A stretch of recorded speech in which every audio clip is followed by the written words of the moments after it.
오늘 역사 속의 사랑은 왕족의 아내로 무려 17명과 간통을 한 조선 최대의 간통의 주인공 어우동 이야기입니다.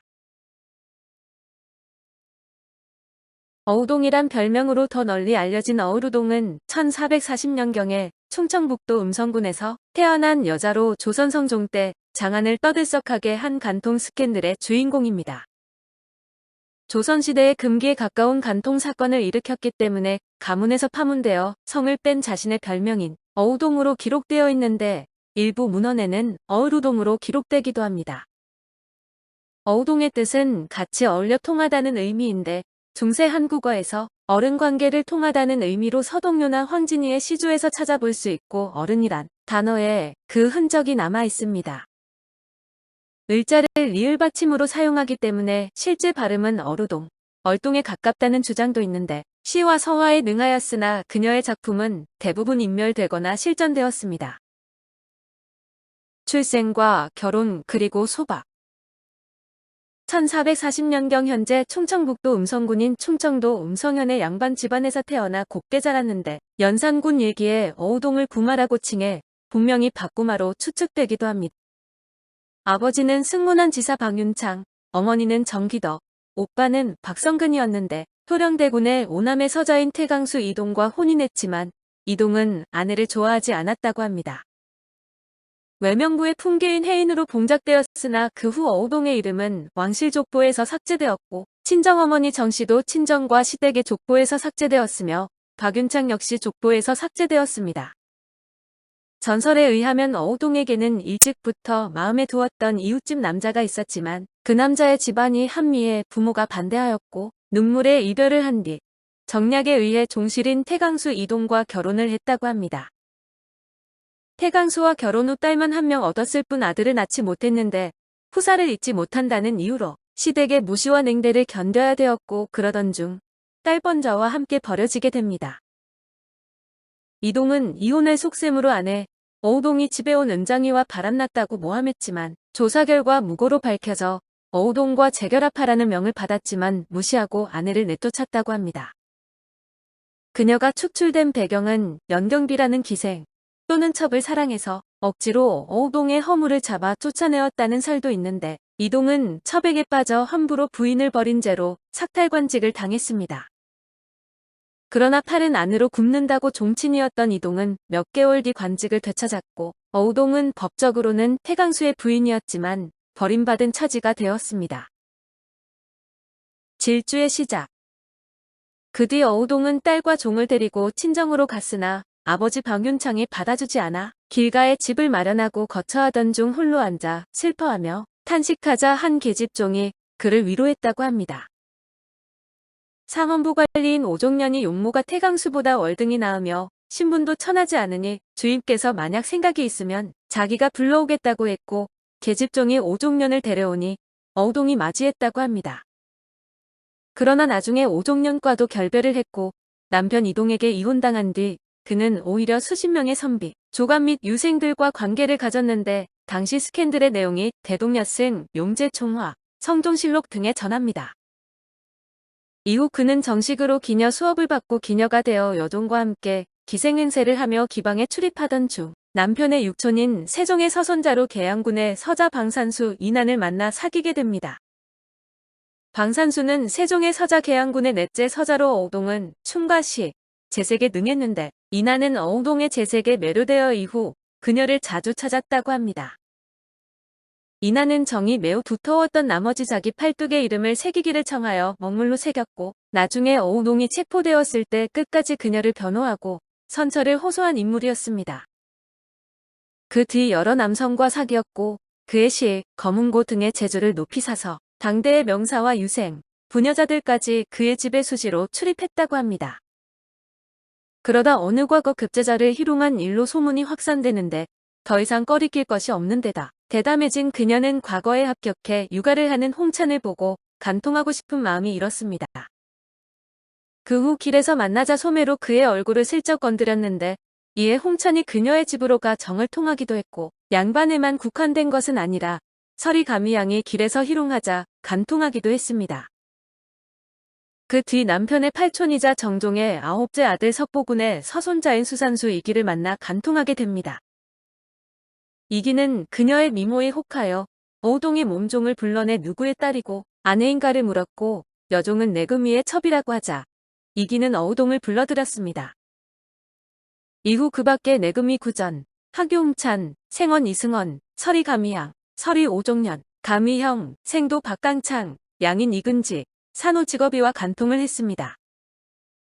어유소 노공필 김세적 김칭 김희 정숙지 등도 거론되었고 어우동의 이웃집에 살던 어유소는 자신의 조상을 모신 사당으로 어우동을 데려가서 간통을 했다고 합니다. 김희는 어우동을 사직동에서 만나 길가에 인가를 빌려서 정을 통했는데 그녀의 행적을 우연히 접한 승정원 도승지, 김계창의 추적과 줄기찬 탄핵으로 공론화되었습니다. 그녀는 마음에 든 사내에게는 특별히 자신의 이름을 문신하도록 강요했는데 전이감 생도였던 박강창은 팔뚝에 어우동이라는 글자를 새겨넣게 되었고 서리 가미동은 등에 여인의 이름을 새겨넣었습니다. 또한 그녀가 가장 사랑하여 팔뚝에다가 그의 이름을 새겼다는데 그와 관계를 맺은 남자들과 당시 스캔들에 소상한 내용이 용제총화, 성종실록, 대동야승 등에 전해집니다. 공론화와 처벌.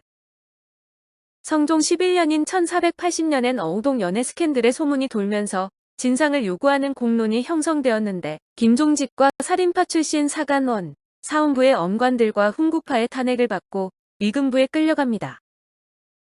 살인파와 일부 훈구파는 계속 공격했고 사형에 처해야 된다는 주장을 했으나 일부 훈구파와 종친들은 사형까지는 과하다며 중형이나 변방유배, 노비 정속 등을 대안으로 제시했습니다. 그녀를 어떻게 처벌할 것인가를 놓고 열띤 논의가 벌어졌고 어떤 사람들과 간통했는지도 관심사였는데 성종은 불문에 붙여 넘어가려 했지만 신진살인파 언관들은 공론화를 시킵니다. 풍기문란으로 문초를 받았으나 어우동은 처음에는 혐의를 부인했는데 수감된 인물들은 양반에서 중인, 유생 등 다양한 계층으로 그의 집에 한 번이라도 출입한 경력이 있으면 모두 체포되었습니다. 체포된 이들은 모두 혐의를 부인했는데 옥중에 있던 방산수 이난이 어우동에게 예전에 유감동도 중죄를 안 받았으니 사통한 바를 많이 끌어대면 중죄를 면할 수 있을 것이라고 했습니다. 그러자 어우동이 관계를 맺은 간부들의 이름을 늘어놓았는데 문초를 받은 관계자들만 하더라도 수십 명에 이르렀는데 이난은 자신도 혐의가 있었으나 상소를 올려 성종에게 석방을 건의하기도 했습니다. 그러나 유일하게 그를 변호하던 방산수 이난의 공고로 관계를 맺은 남자들을 모두 구하였지만 사대부 고관 남자들은 모두 혐의를 부인했고 중인이었던 박강창, 홍찬 등과 생원, 진사 등만 하옥되었습니다.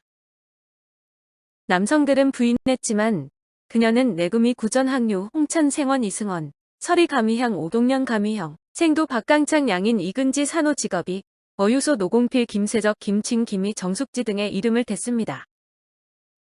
그 밖에 어우동의 집에 한 번이라도 출입한 경력이 있는 선비와 성균관 유생들, 부녀자들까지 모두 체포되어 의금부와 한성부, 형조 등에서 국문을 당했습니다.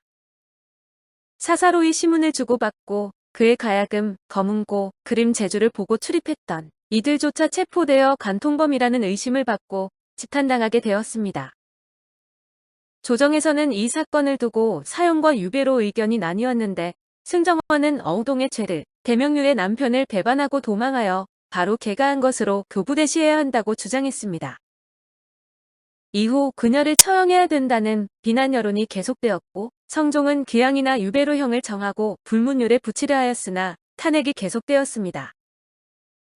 심해는 어우동의 죄는 유를 상고하면 사형에 이르지는 않으나 사족의 부녀로 운명이 이와 같은 것은 강상에 관계되니 청컨대 극형에 처하여 뒷사람의 경계가 되게 하소서라고 극형을 주장했습니다. 윤필상도 어우동은 강상을 무너뜨렸는데도 죽이지 않으면 음풍이 어떻게 그치겠습니까? 이 여자를 극형에 처하여 나머지 사람들을 경계하소서라고 했습니다.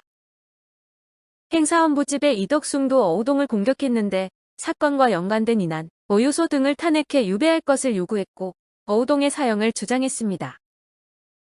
사형은 과하다는 반론도 제기되었는데 김국광과 강희맹은 이렇게 의견을 밝혔습니다.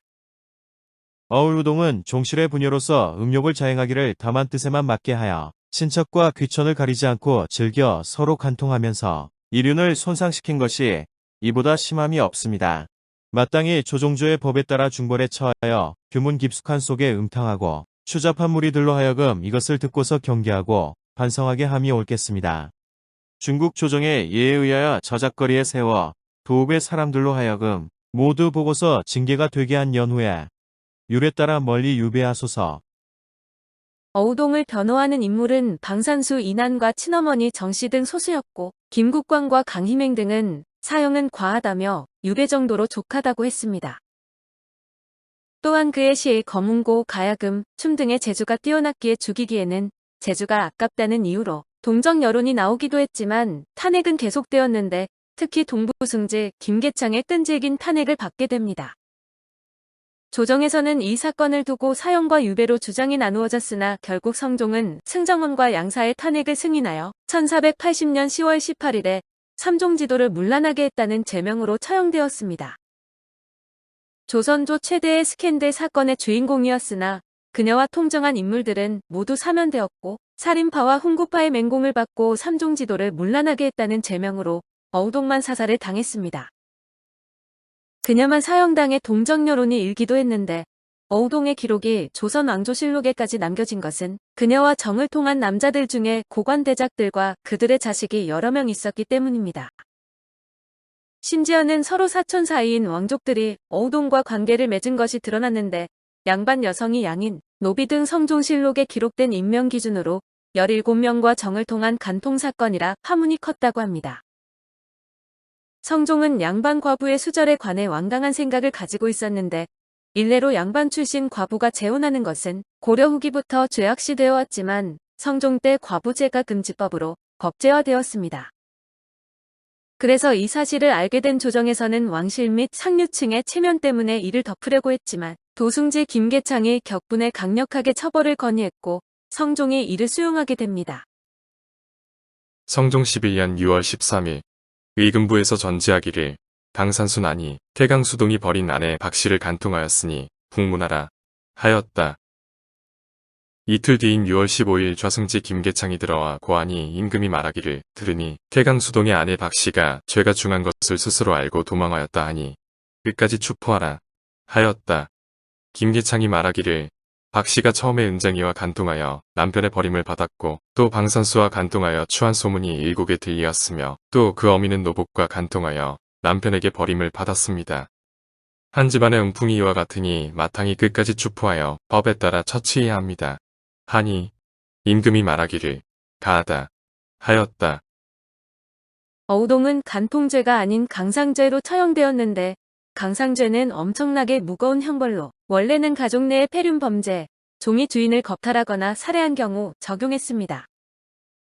당시 형벌인 대명률에 의하면 처녀 총각의 간통은 장 80대, 유부녀의 간통은 그의 10대를 추가한 장 90대였는데 조정에서는 일반 간통 사건으로 처리하려 했으나 성종이 강상죄를 적용하라고 했습니다. 신하들이 반대했지만 왕의 뜻이 완강해 어우동은 기양가고 1년 뒤 강상죄가 적용되어 1480년 10월 18일 사형에 처해졌습니다. 당시 성종이 패비 윤씨에게 시달리고 있었기 때문에 그것이 어우동 사건에 영향을 준 게 아니냐는 추측도 있는데 진짜 강상죄는 아니라서 교수형으로 끝났고 가족들은 연좌되지 않았습니다.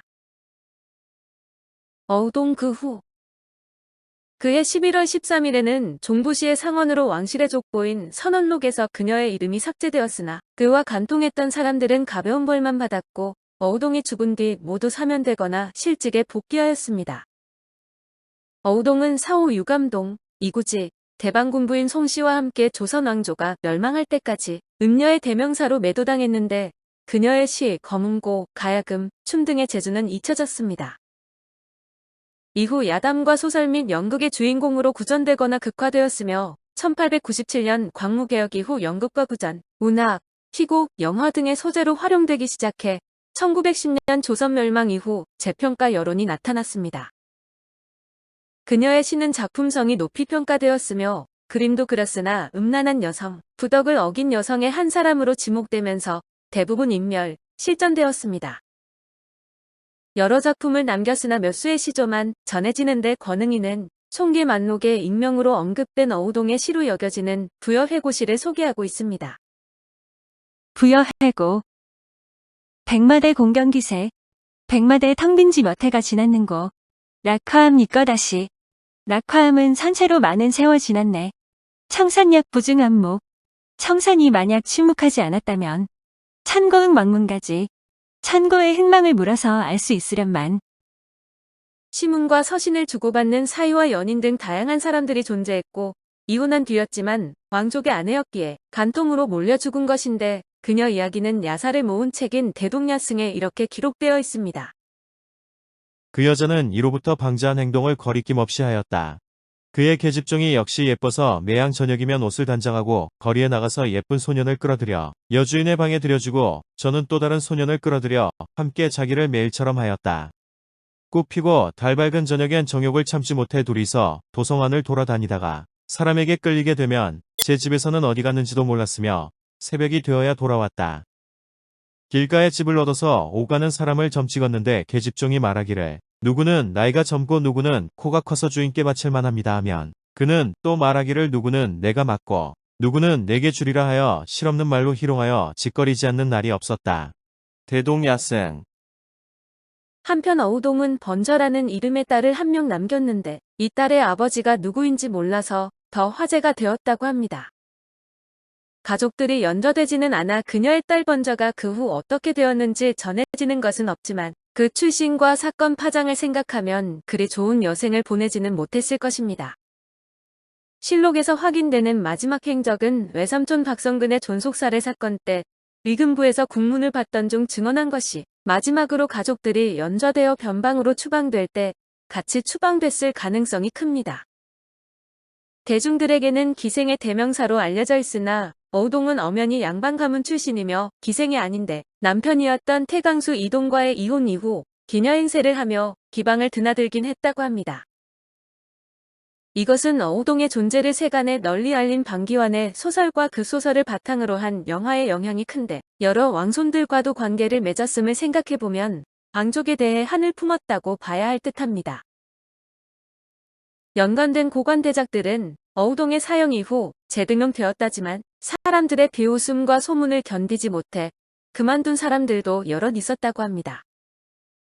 하지만 정계에서 남아 출세한 이들도 많은데 그중 어유소는 성종 12년인 1481년에 이조판서 지중추부사를 거쳐 평안도 관찰사, 도총관에 이를 정도로 더 출세를 했습니다. 김세직은 이후에 문관, 무관 고위직을 거쳐 형조 참판이 되어 가선대부에 이르렀으며 정도전의 증손인 정숙진은 손자인 정환준이 성종의 딸인 정순옹주와 결혼해 봉성위에 봉해지게 됩니다. 그렇다고 이들이 타격을 아예 받지 않은 건 아니라서 어우동이 죽은 지 4년 후에 이사준이라는 사람이 전국품 이귀사 세마로 승진하려고 할 때 어우동과 관련이 있다는 상소가 올라왔답니다. 전국품은 채말단 바로위라 이런 미관말직 승진에서는 철저했지만 상소는 수리되지 않았고 승진된 이사준은 이후 의금부 낭청, 의금부 경력, 선정관을 지내게 됩니다.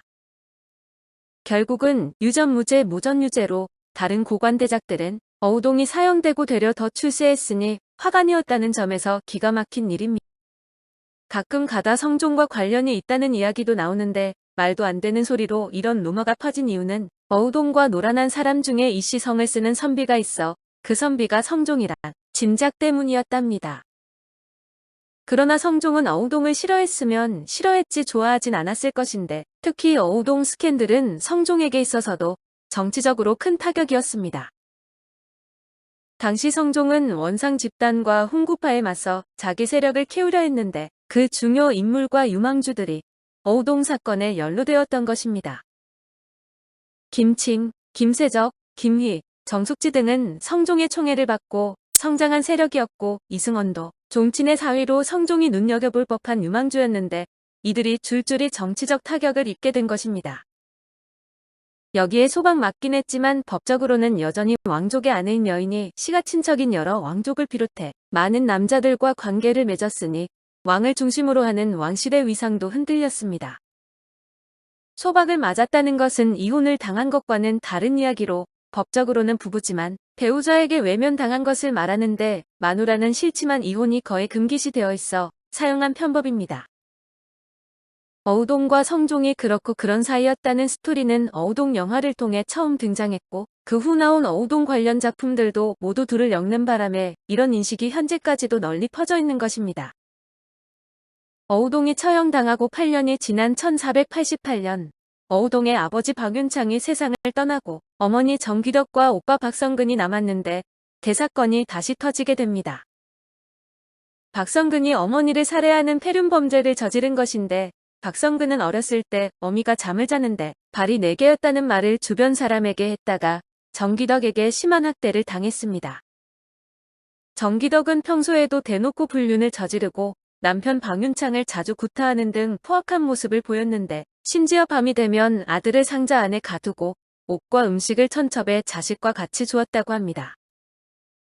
의붓아들보다 재산도 적게 상속했고 정귀덕이 어우동의 음란한 행동을 비호했다는 불만까지 더해져 어머니를 심하게 원망했던 박성근이 외사촌과 모의해 종들에게 어머니를 죽이도록 사주한 것입니다.